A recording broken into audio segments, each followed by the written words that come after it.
Hello, আসসালামু আলাইকুম। আমি মাদি রহমান। আবারও আমি অনেকদিন পরে চলে আসলাম ব্লগে।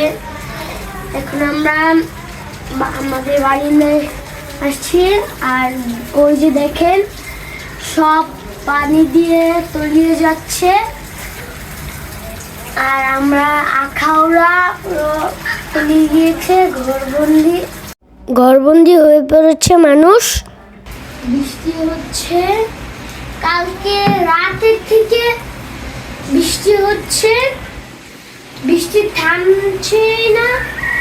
কালকে থেকে শুরু হয়েছে, এখনো থামছে না।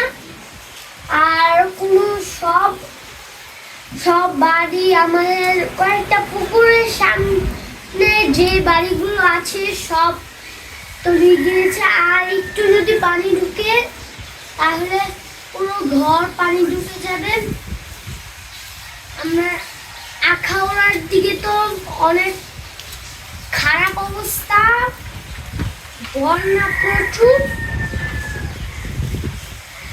আপনারা যারা যেখানে আসেন সুস্থ থাকবেন, ভালো থাকবেন। আল্লাহ হাফেজ।